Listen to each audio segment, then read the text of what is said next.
crazy game last night. Now, typically we start with basketball at the end of this thing, but the game was so nuts last night that even on my anniversary, I had to tune into it, man. Anniversary, I had to tune in. Wifey tuned in too, so it was all good. She like, yeah, you guys are both basketball fans, so it was probably part of the itinerary, right? Absolutely, bro. Oh my goodness, though. The game was crazy. I mean, the back and forth nature of it. Obviously, this was the second game between the Clippers and the Suns where they weren't going to have Chris Paul and Kawhi Leonard, both of the team's stars. And just seeing how that game went from the Suns pretty much being up and being in control the whole game, but this crazy last 2 minutes where that game goes from being, oh yeah, man, Suns got this, to, are the Clippers really about to do this, to, is it playoff P, to, is it pandemic P, to, is it the referee's fault, to, is it a goaltend, to, is that the game winning alley-oop for the cash? Oh my gosh, man, you talk about an emotional roller coaster, baby. Oh my, it was just awesome. It was awesome, man. I wish I got to experience it, but at the same time, the way you laid it out, you were like, bro, these last 2 minutes were just ridiculous because it was 30 minutes long. Because I had band practice yesterday, so I was able to check out the game this morning. So I didn't get that whole, wow, I'm sitting like around in the waiting for this foul call. What the hell's going on? Did they get the call right? So I didn't get any of that. I just saw some of those big plays that were going on in those last 2 minutes.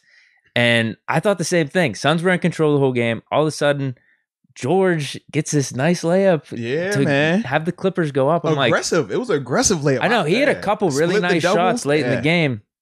I'm like, wow, are the Clippers really going to steal this? Like, even with Kawhi being out, Chris Paul being out, it seems like the Suns had the advantage, especially with Cameron Payne going off like he did. So if the 29 Clippers were able to steal that in Phoenix, that would have been crazy. But then the last couple minutes played out how they did. Paul George misses the free throws.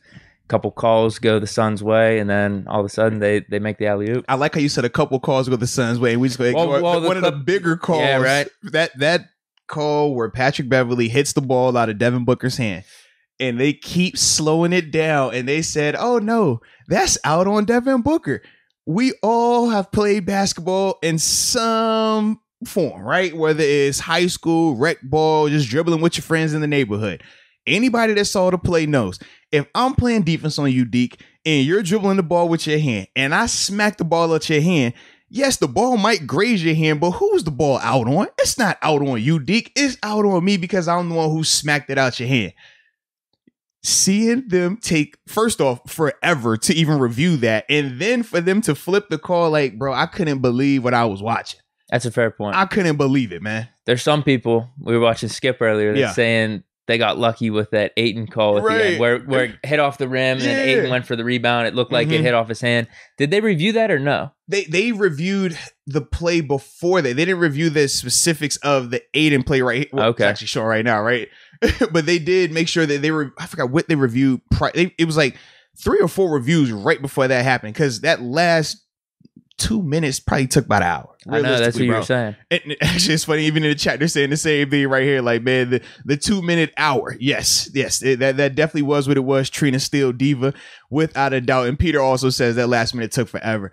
I just couldn't believe like how choppy it got. But the crazy thing was the execution in between those plays. Like, you watch, okay, this ball gets knocked out here. They drop a play for this team, right? Boom, execute right at the break.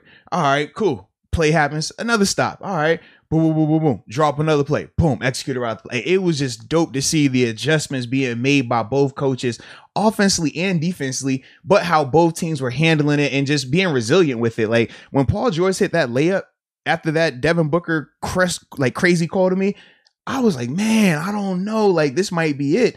Then I think the next play was when Devin Booker came down, he passed it, they missed it in the corner. Now you got Paul George going to the line for the 2 free throws. Should be done. But wow, like, it was just crazy, man. I couldn't believe it. He couldn't believe he missed the free throws. But I was gonna say it didn't look like it was a choke job. No, like it's different between like Giannis airballing it. He hit 2 dope shots prior to the free throws. I just think there were misses. Yeah, man. For whatever reason, like the first one was probably the best shot because it was like in and out. The last one just hit off the back of the rim. He was probably trying to overcompensate for it. But yeah, that was just crazy how it all played out, dude. I feel bad for George a little bit because he has been balling out. But I think with those 2 free throws, that Pandemic P moniker is going to stick with him a little bit. It is, and it's unfortunate, man, because people in here, they're actually showing love to PG, man. Donald Copeland says, no more Paul George slander. I'm with you, man. Like, I didn't want to go Pandemic Pete. It was just funny because he missed the free throws, but he was balling out. Like, the 2 clutch jumpers he hit, that split the defense, split the double, hit the layup. Like, that was mean. Like, he showed up. Patrick Beverley showed up as well, even though at times I feel like he's a little bit, just a little slightly OD, you know, like headbutting, he out of control. But he got the job done. I mean, he frustrated Devin Booker for the majority of the time. Like, Book, you can tell, like, that's what he does. That's, as much as we're not the biggest fans of Beverley, he does get under people's skin. And you could tell, like, at times he was in Booker's head as well, man. But, man, the Suns, dude, I don't know, man.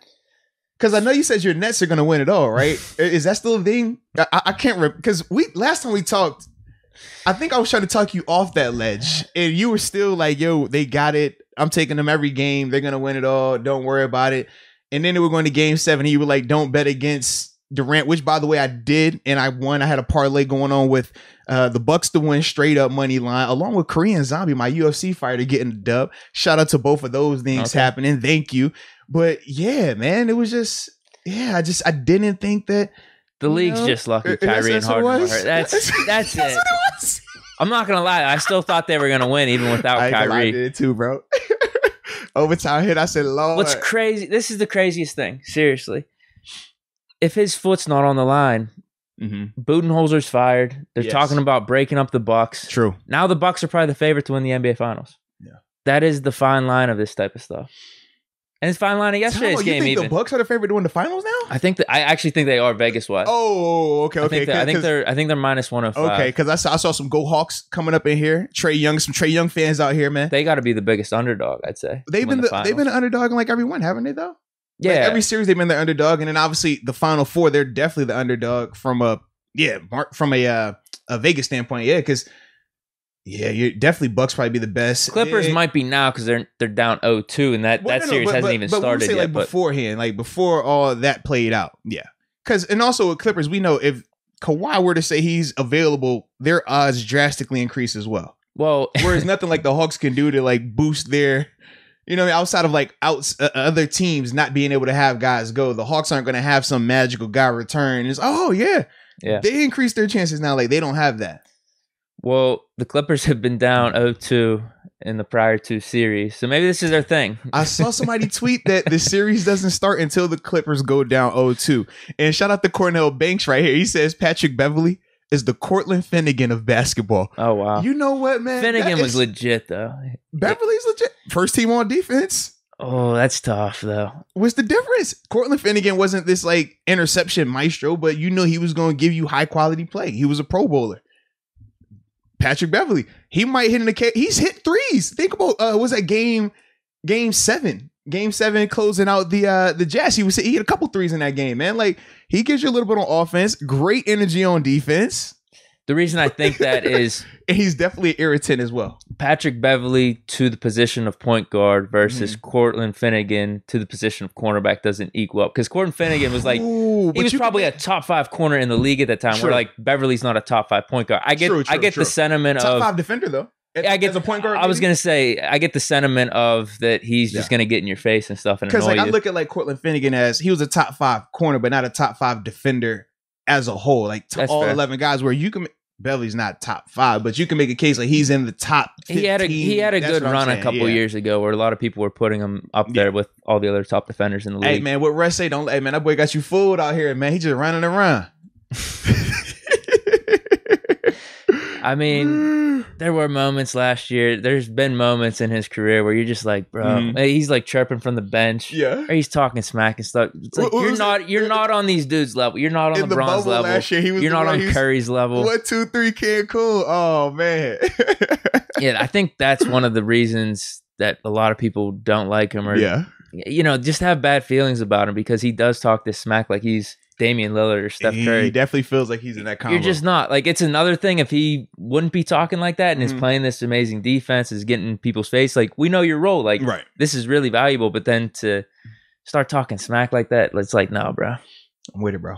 I'm with it, man. 100%. So what do you think then in terms of this series? CP3, maybe Kawhi coming back. They're saying CP3's hopeful for Game 3. I still haven't saw an update on Kawhi yet, though. Have you?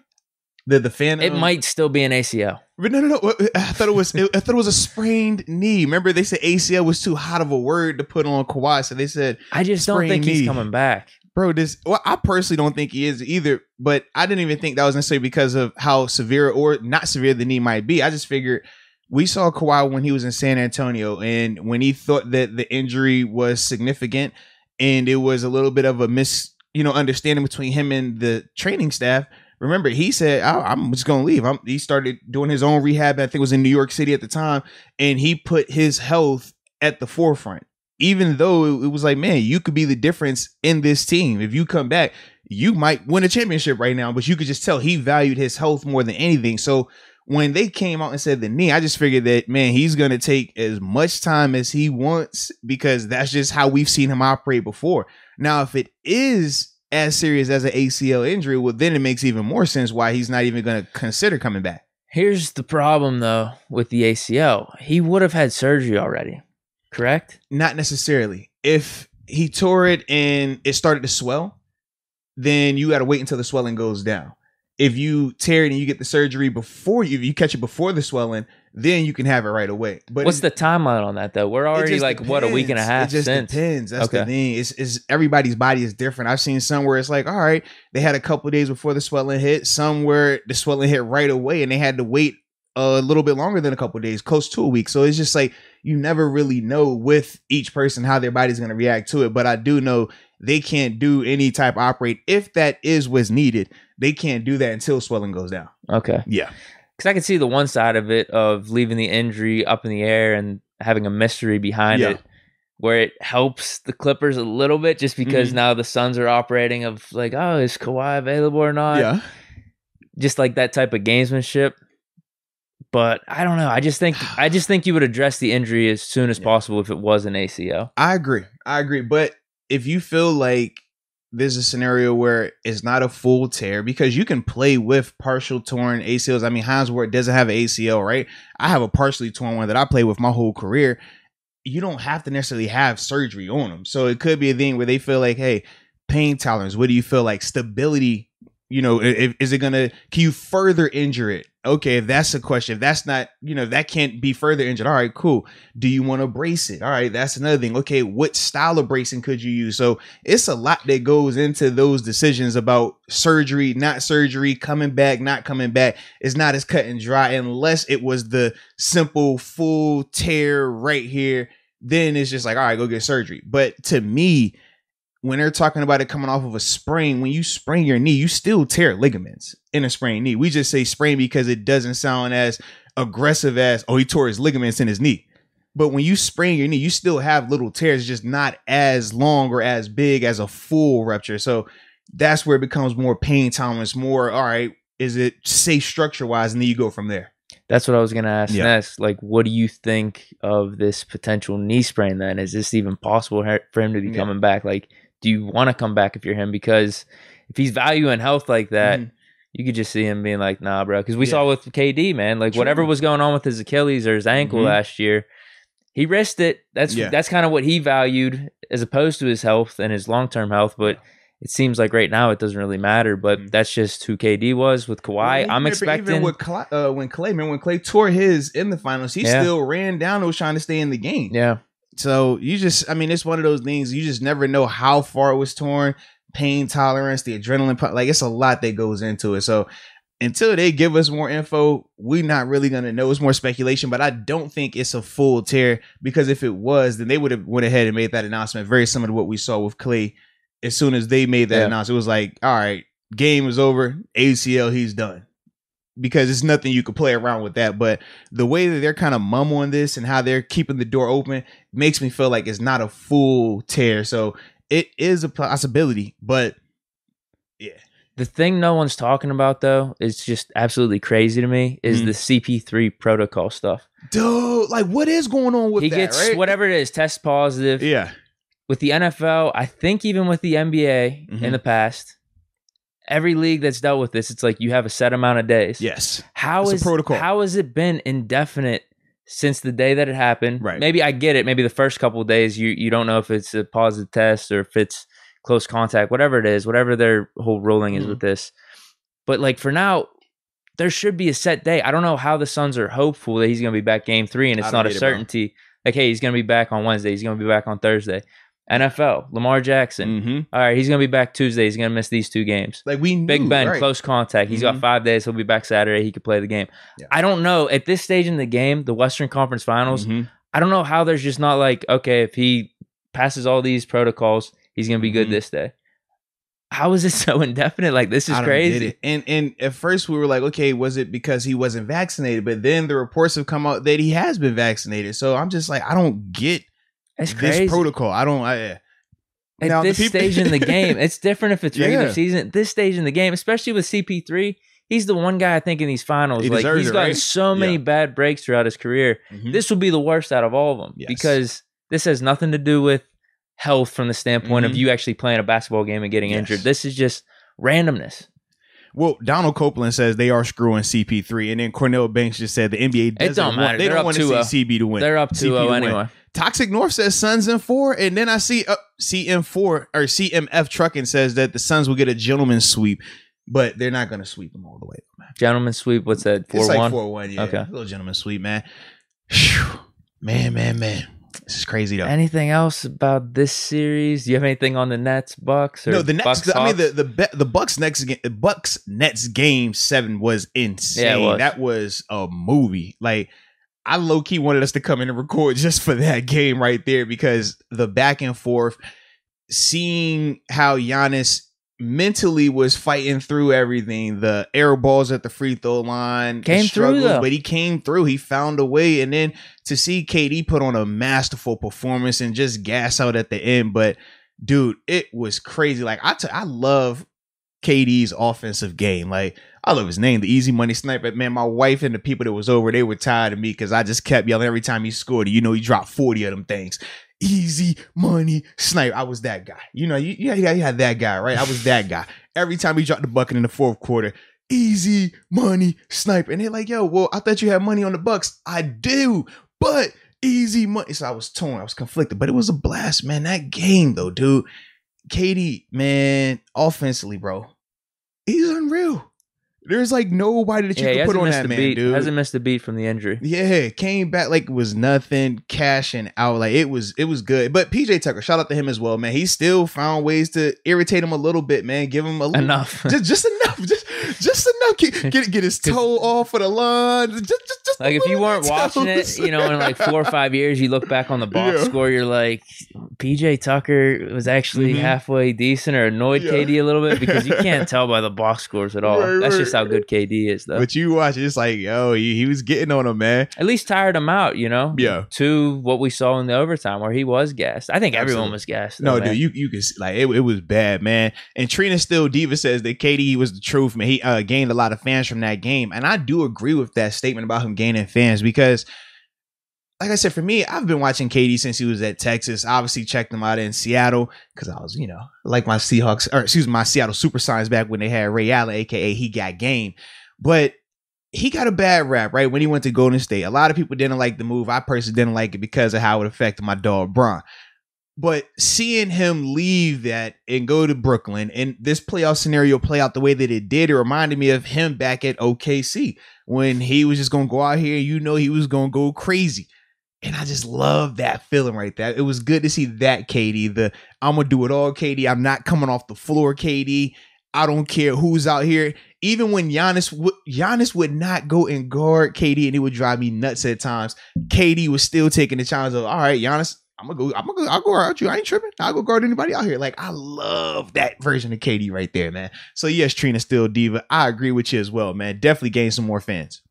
Wonder what's going to happen with this team, man. It's an interesting team, man. Because they should win every year until they're together for a good next maybe 2 or 3 years. They should win every year, but injuries are a real concern. Kyrie's been hurting however many playoffs over the past 4 or 5 years. I think it's been 2 or 3 of the playoffs he's been hurt in. Yeah.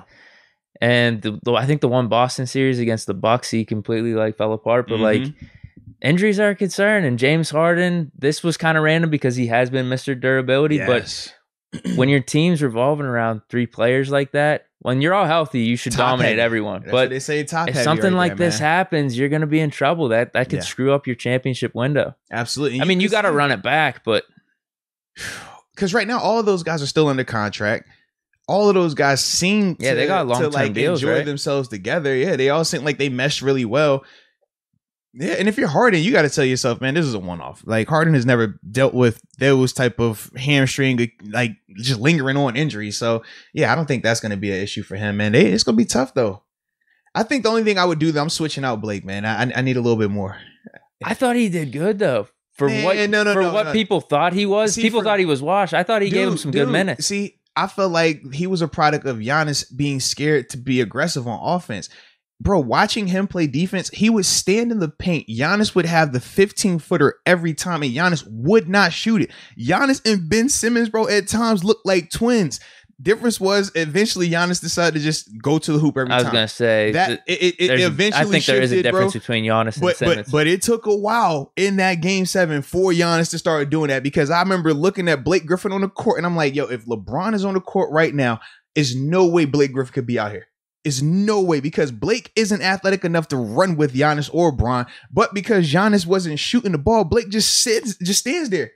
And he's like, oh, great defense right here. Oh, great defense. It's like, no, you're not moving. Like, you got to shoot this shot right here, man. You're saying get rid of Blake. Bro, because he... What about Joe Harris? Joe Harris, well, Joe gives you more offensively, but he got Cole at the wrong time. He was terrible. He got Cole at the wrong time, man. Yeah, I don't know how they're going to fill out this team then. Because it's going to be good. Like, I don't even care who you put around them. It's going to be good enough.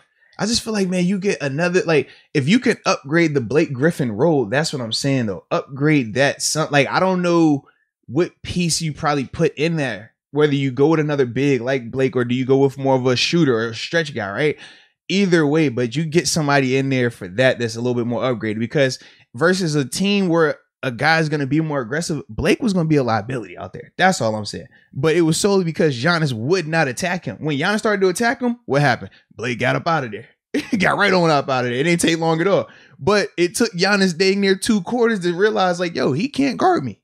So that's my thing, man. Any predictions for Hawks Bucks? Hawks Bucks. Let's see what the chat's saying for the Hawks Bucks, man. What y'all got for Hawks Bucks, man? And what y'all got for was it Clippers and Suns? I think I've already been seeing people saying Suns in 4. Oh man, Hawks Bucks though. Ooh, CMF thinks that Atlanta's grabbing the win tonight. Oh man. Let's see who. I'm leaning Bucks probably. You leaning Bucks? I think I am. Yeah. I know you like big names. Which name is bigger, Giannis or Trae Young? I don't know. I just think Bucks are gonna have the defense. David says Bucks time. in 6. Sixers, like honestly, Sixers should have beat the Hawks. They should have. Yeah, they collapsed. I don't think the Bucks are going to be like that. I could see the Bucks doing that, but after they beat the Nets, I think they're a little more confident now. I'm seeing well, actually, no, it's starting to fill in right here. I thought it was all Bucks, but no, we're getting a good little mix right here, man. I think Drew Holiday is going to give him some pretty good defense on Trae Young. Okay, Giannis, ice Trae though, bro. Shout out to Donald for that. Yeah, I know he's really good. And he's going to give them a chance, obviously. But I don't think the Bucks are going to collapse like the Sixers. I really don't. I think they have Chris Middleton. Like, as weird as it sounds, Trae could go off. As weird as it sounds, the Bucks have Chris Middleton. The Bucks have Drew Holiday. No lie, Middleton is a bona fide like number 2 star, bro. Because that's something the Sixers don't have. Beast number 2. They haven't. So you could compare Embiid to Giannis, even though they play very different games. Yeah. But let's just say that those are their bona fide stars. Sixers, their next guy was Seth Curry, I guess, in that series. Yeah, because it was supposed to be Tobias Simmons. Harris, maybe. It was supposed to be Ben Simmons. As everybody in the chat keeps asking, where is Ben Simmons? It was supposed to be Ben. But the Bucks, okay, you even saw with Drew Holiday, he let him down at points throughout last series. But when the going got tough, dude, like 4 or 5 minutes left, dude, I saw him hit 4 or 5 big shots in a row. Absolutely. But no, Middleton is the one for me. Like, I love Middleton's mentality. Like, his game, like, he can get his shot off. Streaky, confident. Like, when Giannis didn't want to be aggressive offensively, they were running plays for Chris Middleton, bro. Like, I like his game a lot. Like, Trae Young played god awful. He did. And they still won. He did. So like if he does that against the Bucks, it's just not going to happen. I don't know though, man. I'm not saying he's going to play god awful, but he could have a game where he just goes cool. He could still make impact other ways, but I just don't see that happening with the Bucks where they collapse like that. All right, let's see.